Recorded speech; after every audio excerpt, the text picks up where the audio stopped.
부산의 한 신축 아파트. 집안이 엄청난 쓰레기로 가득 찼습니다. 세입자가 버리고 간 쓰레기.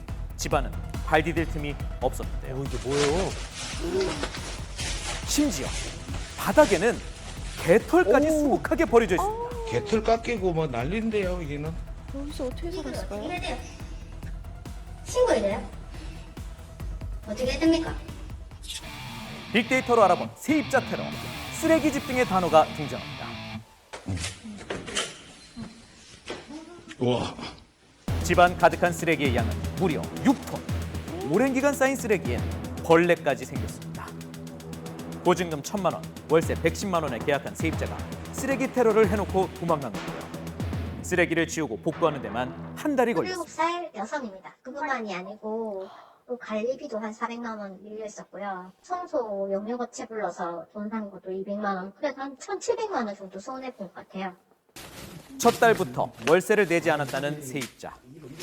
집주인은 손해비용만 1,000만 원이 넘는다고 합니다.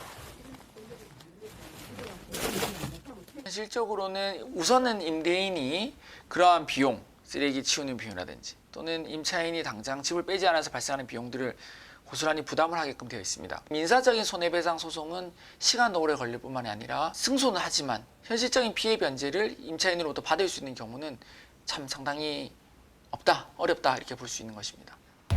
쓰레기를 치우기 위해서는 명도 소송을 진행해야 하는데요. 이 또한 시간과 비용이 많이 듭니다. 또 다른 쓰레기집. 쏟아질 듯한 쓰레기산이 보입니다. 청소업체가 찾은 집안은 천장까지 쓰레기로 가득 찼는데요. 이게 뭡니까? 바로 세입자가 버리고 간 것입니다. 너무하네요. 악취로 인한 민원도 끊이지 않았는데요. 처리와 철거 비용 모두 집주인의 몫이었습니다. 10톤 정도 나왔어요. 덤프 트럭들 주변에서 많이 볼 수 있는 거 그거 2대 정도 분량이거든요. 사라진 세입자. 소송 끝에 집에 들어가 법원 집행관의 동행하에 쓰레기를 치울 수 있었다고요. 명도 소송이 이겨서 문을 따고 들어간다고 치더라도 그 안에 쌓여있는 임차인이 두고 간 물건은 함부로 치울 수도 없습니다. 왜냐하면 개인 소유의 개인 재산이기 때문입니다. 임대인은 그런 물건들을 모아서 별도의 보관 비용을 내고 보관 장소에 보관을 하는 것이 대부분입니다. 빅데이터로 알아본 세입자 테러, 1인 가구 등의 단어가 등장합니다. 지난달 광주에서 20대 커플이 쓰레기를 방치하고 잠적해 논란이 됐습니다. 음식물 쓰레기가 뒤섞인 가운데 반려동물의 배설물도 집안 곳곳에 쌓여 있습니다. 또 다른 쓰레기집입니다. 쌓여있는 옷더미와 침대 위 반려동물의 배설물이 가득한데요. 강아지가 집안 곳곳을 훼손한 흔적도 보입니다. 여자분이었고 30대 초반 뭐 요 정도 됐던 것 같아요. 그때 나무 마루를 까셨어요. 그랬는데 그게 다 들뜰 정도였으니까. 쓰레기 집안에서 반려동물을 키워 집안 곳곳의 피해가 더 컸다고요. 답답하네. 이분들이 되게 다 애착 결핍인 경우가 많아요. 또 애완동물들이 상당히 애착 대상으로서 좋은 나한테 위로를 주고 지지를 해주는 동물들이기 때문에 반려동물들을 많이 데리고 있습니다. 사실은 반려동물과 함께 쓰레기집을 만들게 되는 경우는 훨씬 더 빨리 악화가 되죠. 세입자의 쓰레기 테러로 피해를 입은 집입니다. 1년 만에 확인한 집. 쌓여있는 쓰레기와 반려동물의 배설물에 경악을 금치 못했다고요. 집주인을 만나 이야기를 들어봤습니다. 강아지에 대해서 크게 거부감이 없었어요.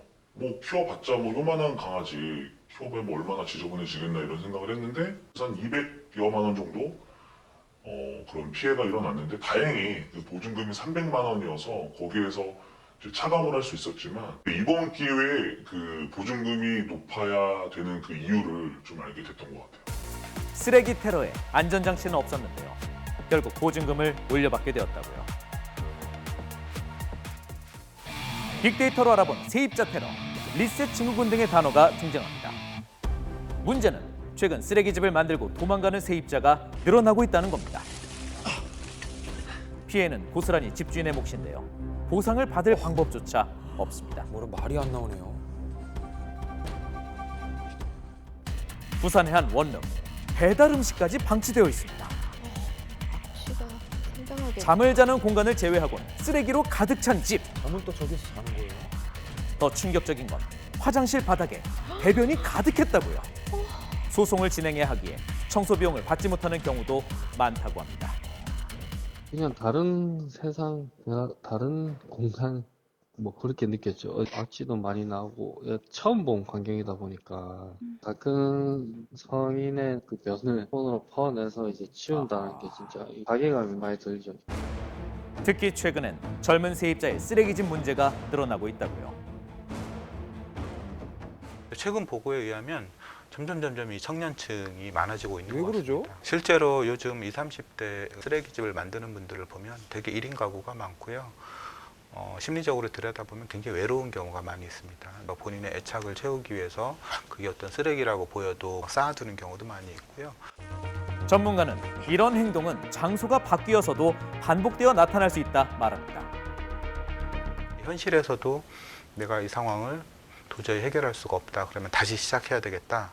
이렇게 해서 그 상황에서 도피하고 런어웨이 하는 이런 심리가 리셋 증후군이라고 할 수 책임감이 있겠습니다. 결핍되는 거예요. 증가하는 쓰레기집 피해. 이제 더 이상 개인적인 문제가 아닌 사회적인 관심과 대안이 필요할 때입니다.